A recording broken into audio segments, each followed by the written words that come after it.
Hello everyone, civil step Himachal के YouTube channel पे आप सभी का बहुत बहुत स्वागत है। तो क्लास को शुरू करने से पहले आप सभी को नए साल की हार्दिक शुभकामनाएं। आई होप ये साल आपके लिए आपका बेस्ट ईयर हो। आपकी जो गवर्नमेंट जॉब करने का जो सपना है वो भी इस साल क्लियर हो जाए। तो चलिए दोस्तों, अब शुरू करते हैं आज की क्लास को। पिछला साल हमारा काफ़ी अप्स एंड डाउन्स में गया है। हमने देखा कि नोटिफिकेशन जो है वो नहीं आ रही थी, अगर आ रही थी तो उनके एग्जाम कंडक्ट नहीं हो पा रहे थे। तो इस साल ऐसा ना हो इसकी मैं आशा करता हूं। और जो आपने हाई कोर्ट का एग्जाम भरा हुआ है उसमें आप बढ़िया तरीके से स्कोर करो, ये भी मैं आशा करता हूं। इसके अलावा अगर आपने एचपी पुलिस कांस्टेबल का पेपर भी अगर फिल किया है तो 13 से उसका जो फिजिकल एफिशिएंसी टेस्ट है वो हमारा स्टार्ट होने वाला है। तो ये साल जो है, ये वैकेंसीज का जो निकली है लास्ट ईयर की, उनको इस बार एग्जाम जो है वो कंडक्ट करवाए जाएंगे जनवरी, फरवरी और मार्च मंथ में। तो बी प्रिपेयर फॉर दैट। तो चलिए दोस्तों, अब शुरू करते हैं आज की class. HP high court clerk के लिए हमने अपना ऑनलाइन बैच भी शुरू किया है, जो कि लाइव क्लासेस जिसमें रहेंगी और आपको रिकॉर्डेड लेक्चर्स भी उसमें अवेलेबल रहेंगे। इसमें आपको पीडीएफ और साथ में ही टेस्ट सीरीज भी प्रोवाइड की जाएगी। तो इस बैच में 20% का डिस्काउंट है नए साल पे। तो आप न्यू 2025 करके अगर आप लिखोगे न्यू 2025 करके अगर आप मेंशन करते हो तो आपको मिल जाएगा यहाँ पे 20% का डिस्काउंट। तो 4000 में आपको ये पूरा कोर्स जो है वो मिल जाएगा। तो चलिए दोस्तों, अब शुरू करते हैं आज की क्लास। तो पिछली क्लास में मैंने कुछ फुल फॉर्म्स आपको करने के लिए दी थी। तो ये कुछ स्टूडेंट्स हैं जिन्होंने आंसर करे थे। मैंने 3 फुल फॉर्म्स दी थी आपको, एक तो एसएमटीपी, दूसरा एफटीपी और तीसरा आईसीएमपी। तो तंजीन ने बिल्कुल सही आंसर करा है, ज्योतिवाला का आंसर आया है, दीपिका का आंसर आया है, अर्पणा का आंसर आया है। इसके अलावा कुछ और नाम भी हैं, पूनम है, अंजना है, ठीक है ना। इसके अलावा आई एम एस्पिरेंट कुछ नाम होगा इनका भी। उसके बाद चंद्रेश कुमारी है। देन आफ्टर कुछ और नाम भी है मेरे पास, शालिनी है, राघव है, देश कुमार है। देन आफ्टर अभी चौहान है और नीतू चौहान है। तो इन लोगों ने बिल्कुल सही आंसर करे हैं। 3 फुल फॉर्म्स मैंने आपसे पूछी थी। आईसीएमपी की फुल फॉर्म होती है internet control message protocol. Internet control message protocol, ठीक है। तो ये लास्ट क्लास का लास्ट सवाल था जो आपको होमवर्क दिया गया था। इसके अलावा जो एसएमटीपी होता है, ये होता है जी simple mail transfer protocol. Simple mail transfer protocol, transfer protocol. और जो हमारे पास एफटीपी होता है, FTP is file transfer protocol, file transfer protocol, ठीक है जी। अब ये प्रोटोकॉल्स क्या होते हैं? सेट ऑफ रूल्स होते हैं कि कोई काम अगर आपने करना है तो किस तरीके से करना है, ठीक है जी। अगर आपने इंटरनेट के थ्रू कोई मैसेज भेजना है तो वो जो मैसेज आएगा वो क्या रूल होंगे, क्या उसके इंस्ट्रक्शंस होंगी, वो सारी की सारी आईसीएमपी में स्टोर रहती है, इंटरनेट कंट्रोल मैसेज प्रोटोकॉल में स्टोर रहता है। अगर आपने नॉर्मली कोई डेटा शेयर करना है किसी के साथ तो वो एफटीपी के प्रोटोकॉल के अकॉर्डिंगली शेयर होगा, फाइल ट्रांसफर प्रोटोकॉल के अकॉर्डिंगली शेयर होगा। अगर आपने किसी को मेल सेंड करनी है तो वो मेल कैसे सेंड हो रही है, उसके जो सारे सेट ऑफ रूल्स है, जो प्रोटोकॉल्स हैं, वो एसएमटीपी में रहेंगे, सिंपल मेल ट्रांसफर प्रोटोकॉल में रहेंगे। इनका ये मतलब होता है, जो बेसिकली प्रोटोकॉल होता है वो क्या होता है? Set of rules and instructions, ठीक है। चलिए, अब अगला सवाल देखो जी, आपकी स्क्रीन के ऊपर है। कुछ एमसीक्यू आज की क्लास में भी हम प्रैक्टिस करेंगे। नया साल है तो नए साल के अवसर के नया साल है तो नए साल पे हम क्वेश्चंस भी बहुत सारे प्रैक्टिस करने वाले हैं, ठीक है। तो 2024 का ये लास्ट डे है हमारा, 31 ऑफ दिसंबर है। तो 31 दिसंबर में हमने किस तरीके से हमने इस साल को खत्म करना, ये भी हमारे ऊपर ही डिपेंडेंट है ना। तो अच्छे तरीके से इस साल को खत्म करेंगे। और कल के दिन आपकी मैं लाइव क्लास लेने वाला हूँ, कल आपकी लाइव क्लास भी होगी, ठीक है, सेम टाइम के ऊपर। तो चलिए, पहला सवाल क्या है आज की क्लास का कि which of the following statement are true. इनमें से कौन सी स्टेटमेंट जो है वो सही है। आप साथ साथ आंसर जरूर करते रहिएगा। एक बार जो कमेंट है, कमेंट में आप आंसर जरूर करना कि पहले सवाल का ये आंसर है। तो cache memories are bigger than RAM, बिल्कुल नहीं, ये वाली स्टेटमेंट जो है वो गलत है। कैशे मेमोरी का जो साइज है वो रैम से क्या होता है? कम होता है। अगर मैं कैशे मेमोरी का मैक्सिमम साइज की बात करूं तो कैशे मेमोरी का जो मैक्सिमम साइज होता है बेटा, वो कितना होता है? 128 MB। ये मैक्सिमम की बात कर रहा हूं मैं। वैसे तो केबीज में रहता है, ठीक है। जब स्टार्टिंग में आया था तो 8 KB था, धीरे धीरे बढ़ता बढ़ता आज के टाइम पे, sorry, one not 128, it's about 3 to 4 MB, है ना। कुछ अगर बड़ी कर दोगे तो 128 MB तक ये चला जाएगा। लेकिन जो रैम होती है, रैम के साइज तो आपने देखे होंगे ना, आजकल 32, 64, 128 जीबीज में होते हैं ना। मतलब जो कैशे मेमोरी है वो रहता है एमबीज में। इसको हम ऐसे लिखेंगे, मैं मेंशन नहीं करूंगा क्योंकि जो मेमोरीज है वो इंक्रीज होती रहती है, डे बाय डे इंक्रीज हो रही है। बट कैशे मेमोरी का जो साइज है वो एमबीज में होता है, और जो हमारा रैम का साइज होता है वो जीबी में होता है। रैम का साइज किस में होता है? जीबी में होता है। तो पहली स्टेटमेंट तो हमारी क्या है? गलत है। दूसरी स्टेटमेंट क्या है? Cache memories are smaller than RAM. तो ये उल्टी स्टेटमेंट है, तो ये तो सही होगा। आंसर तो यही है इस सवाल का, कि जो रैम होता है वो उसका साइज ज्यादा होता है बेटा, जो रैंडम एक्सेस मेमोरी है उसका साइज क्या होगा? ज्यादा होगा। कैशे मेमोरी का साइज जो है वो क्या होगा? कम होगा। रैम को जब हम लिखेंगे कैपिटल में लिखेंगे।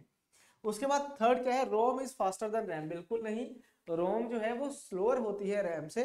ठीक है, मतलब जो रीड ओनली मेमोरी है, जो कि परमानेंट मेमोरी होती है, वो रैम से क्या होती है? स्लो होती है। उसके बाद आएगा जी, information in ROM can be write by user, written by user. बिल्कुल भी नहीं है। जो रोम होता है उसमें बायस प्रोग्राम होता है बच्चे, basic input output system. Basically ये होता क्या है कि आपका कंप्यूटर स्टार्ट जो हो रहा है वो किस तरीके से स्टार्ट होगा, कैसे स्टार्ट होगा, उसकी इंस्ट्रक्शन जो है वो रोम में होती है, और वो यूजर के द्वारा हम राइट नहीं कर सकते हैं। वो ई प्रोम ई प्रोम ये वाली होती है, ठीक है ना, प्रोम होती है, प्रोग्रामेबल होती है। वो रोम जो है वो प्रोग्रामेबल नहीं होती है। एक बार इसमें जो लिख दिया वो हमेशा रहेगा, ना ही उसको डिलीट कर सकते हैं, ना ही उसको चेंज कर सकते हैं। ठीक है, एडिट नहीं किया जा सकता। तो ये वाली तीन स्टेटमेंट्स हमारी गलत थी।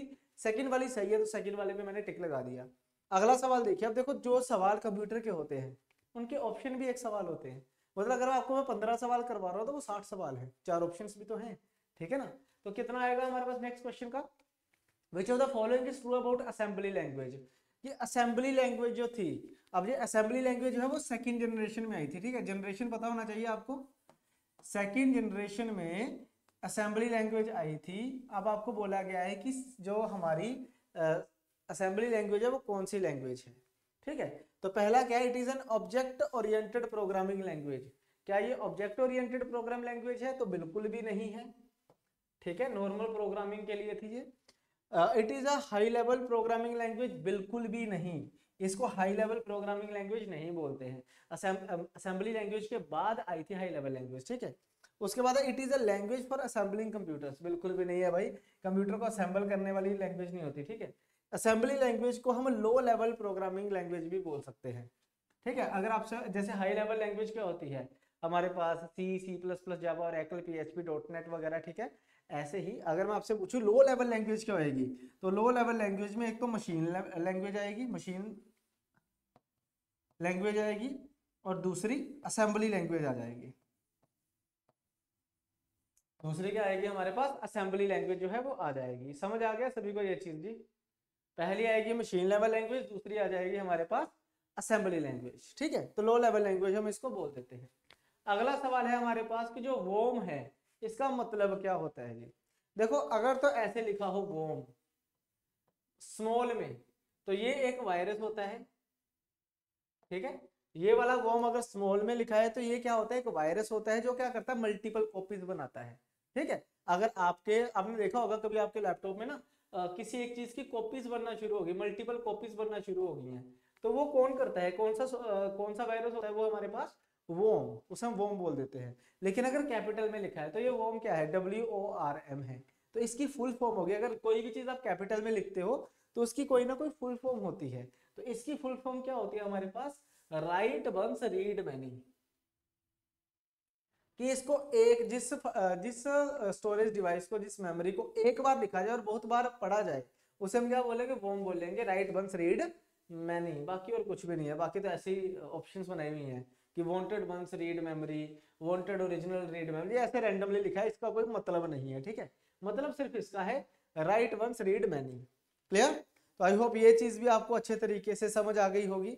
अब नेक्स्ट देखो जी, अगला सवाल आपकी स्क्रीन के ऊपर है। कोशिश करेंगे कि बिल्कुल आपको मैं टेक्निकल चीजों के साथ भी लेके चलूं। ठीक है, अगर आपने कंप्यूटर पढ़ा है तो ये आपको इजीली समझ भी आएगी, कोई बड़ी बात नहीं है। ठीक है ना। तो नेक्स्ट क्या है हमारे पास? When a computer is turned on, अगर कंप्यूटर को मैं स्टार्ट करता हूं, ठीक है, which of the following is run by BIOS in order to check whether all the hardware components are working properly. Computer को जब हम स्टार्ट करते हैं तो क्या होता है? बायस प्रोग्राम स्टार्ट होता है। तो कह रहा है बायस के द्वारा ऐसा कौन सा प्रोसेसिंग शुरू की जाती है, ऐसा कौन सा जो है वो प्रोग्राम शुरू किया जाता है जिससे ये पता चले कि सारे के सारे हार्डवेयर डिवाइसेस जो है वो प्रॉपरली कनेक्टेड है या नहीं है। ठीक है जी।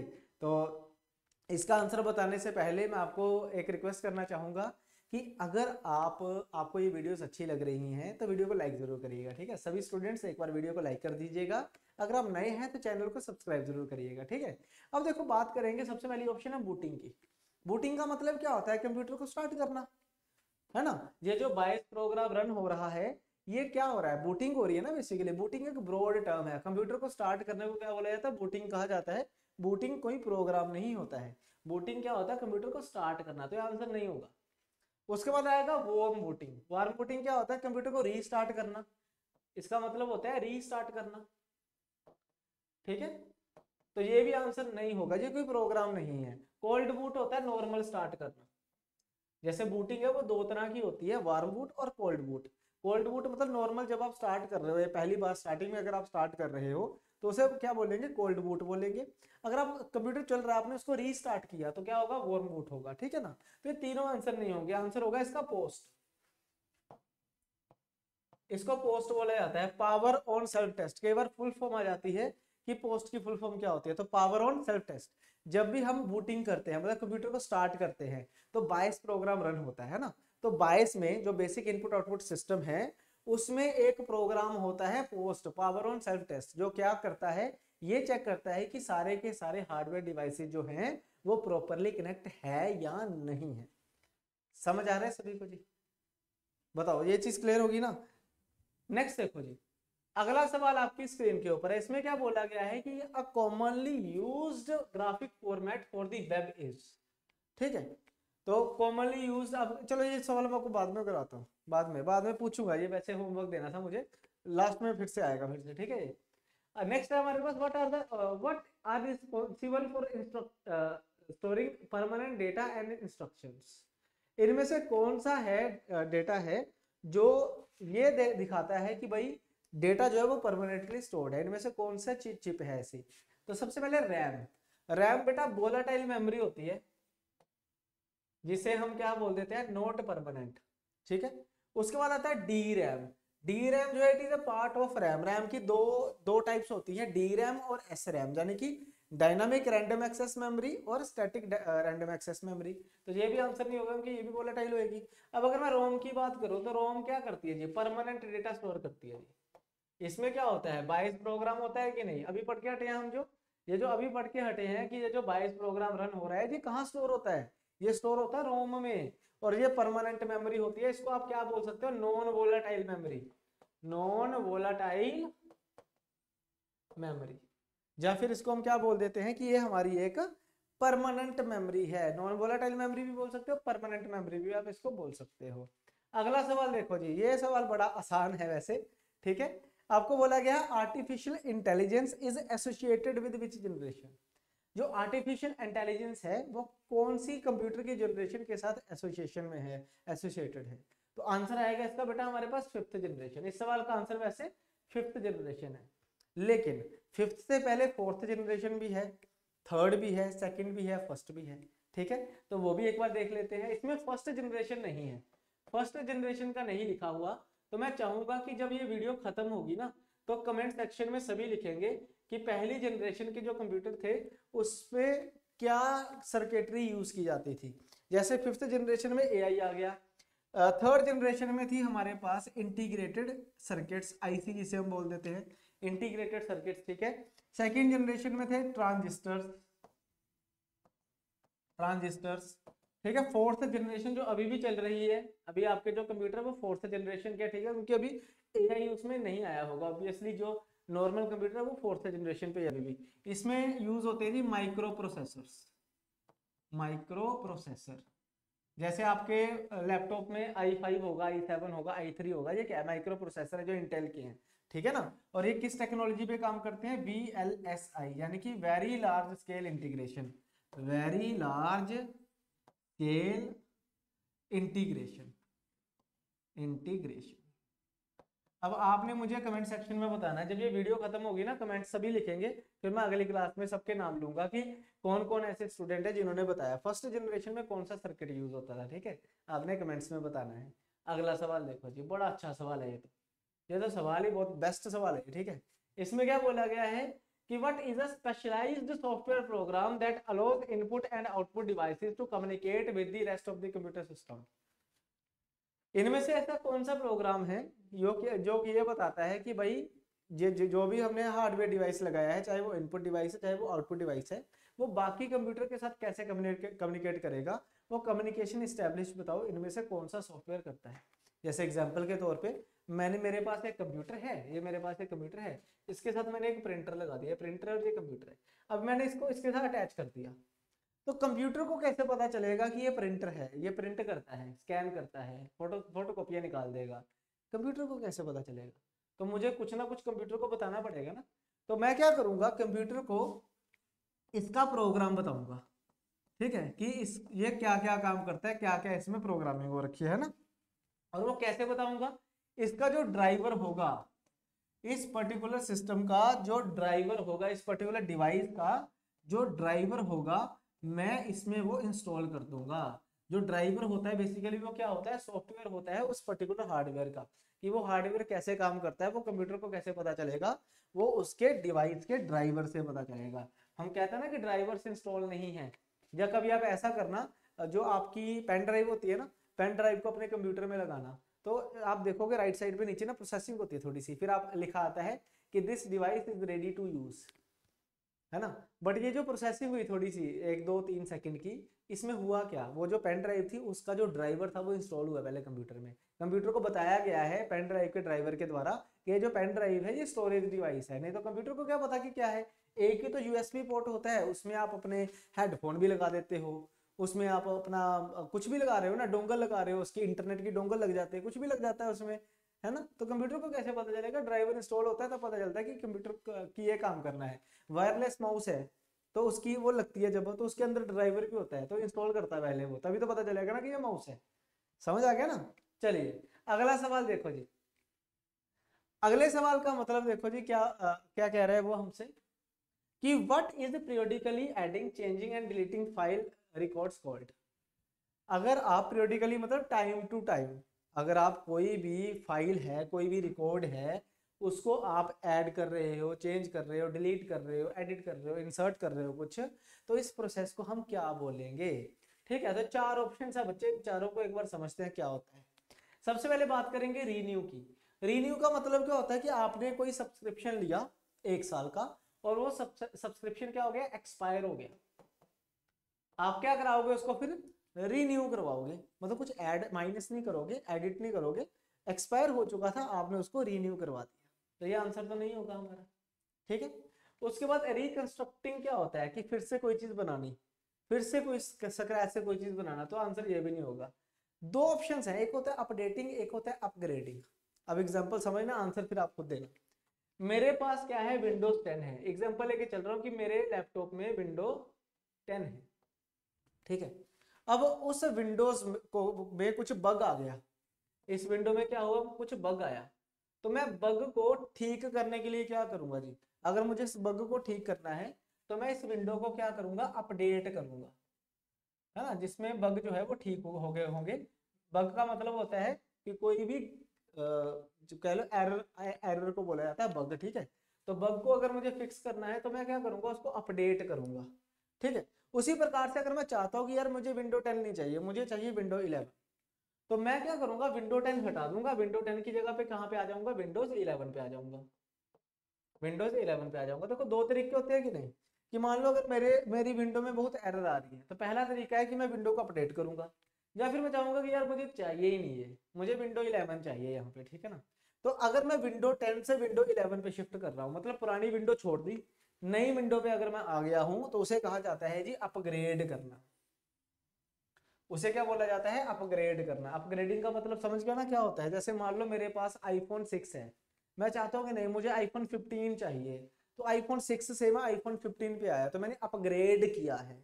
ठीक है, अपग्रेड किया है। लेकिन हुआ क्या कि मेरे पास आईफोन 6 है, मैं आईफोन 15 नहीं लेना चाहता, आईफोन 6 ही रखना चाहता हूँ, पर इसको थोड़ा ठीक करना है, तो मैं क्या करूंगा, उसको फिर अपडेट करूंगा। मतलब अगर मैं कुछ भी ऐड करूं, चेंज करूं या डिलीट करूं किसी फाइल में, तो उसको क्या बोला जाता है, अपडेट करना। लेकिन अगर पुरानी फाइल हटा के नई फाइल बनाऊंगा, तो उसे हम क्या बोलेंगे, अपग्रेड करना।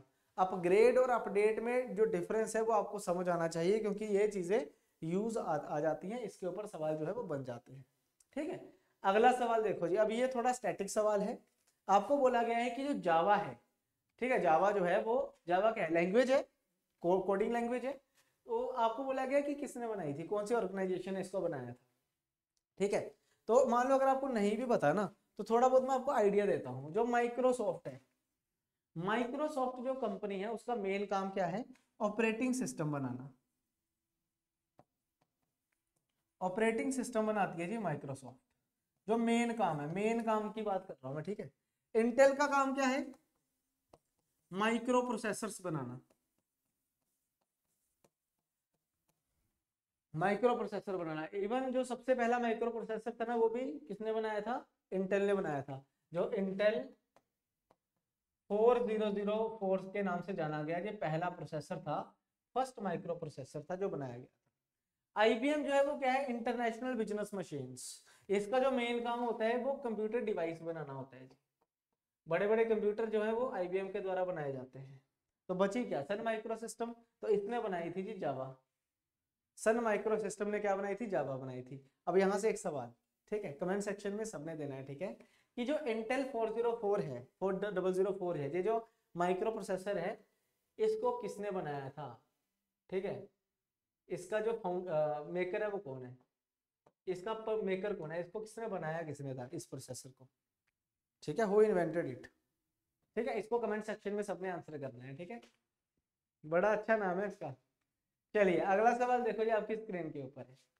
कह रहे हैं word processing, spreadsheet and photo editing are example of which type of software. ये कौन सा सॉफ्टवेयर होता है जी, वर्ड प्रोसेसिंग जैसे एमएस वर्ड है, स्प्रेडशीट जैसे एमएस एक्सेल है, और फोटो एडिटिंग वाले तो बहुत सारे हैं, है ना, कैनवा है, उसके अलावा फोटोशॉप है, इलस्ट्रेटर है।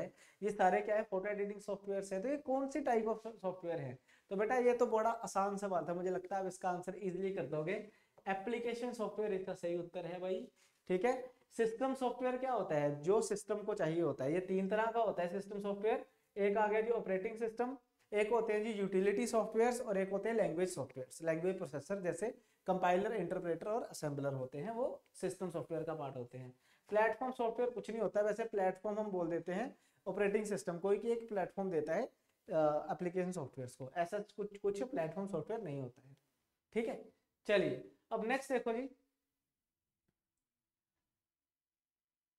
हाँ, नेक्स्ट क्वेश्चन देखो जी। अब ये आपका होमवर्क है, अच्छे से आंसर करना है इसका भी। आपको तीन सवाल दिए हैं मैंने यहाँ पे। ठीक है, एक तो मैंने इंटेल 4004 के फाउंडर के बारे में पूछा था। एक मैंने आपको सवाल पूछा था कि जो हमारे पास फर्स्ट जनरेशन के कंप्यूटर थे उसमें सर्किटरी कौन सी थी। और तीसरा ये है, आपने बताना है कि कौन सा ग्राफिक फॉर्मेट है जो वेब में कॉमनली यूज होता है, GIF, BMP, TXT, JPEG। ठीक है जी, आप कोशिश करना है कि इन सबकी फुल फॉर्म भी लिख दो तो बहुत अच्छा रहेगा, वो तो बेस्ट ही हो जाएगा। ठीक है, बाकी अच्छे तरीके से पढ़ते रहिए। आप सभी को मेरी तरफ से नए वर्ष की हार्दिक शुभकामनाएं। अच्छे तरीके से पढ़िएगा, और क्लासेस अगर अच्छी लग रही है तो इसको लाइक जरूर करिएगा। सिविल स्टेप हिमाचल आपके साथ हमेशा बना रहेगा। अगले साल भी हम आपको उसी फ्रीक्वेंसी के साथ तैयारी करवाएंगे जैसे अभी करवा रहे हैं। हम अपने आप को भी अपग्रेड करने की कोशिश करेंगे। ठीक है जी, अपडेट करेंगे कंटेंट में, और हम क्वालिटी को भी अपडेट करने की पूरी पूरी कोशिश करेंगे। ठीक है जी, तो चलिए दोस्तों, आज की क्लास यहीं पे खत्म करते हैं, मिलते हैं नेक्स्ट क्लास में। तब तक के लिए thank you very much, bye bye, thank you ji.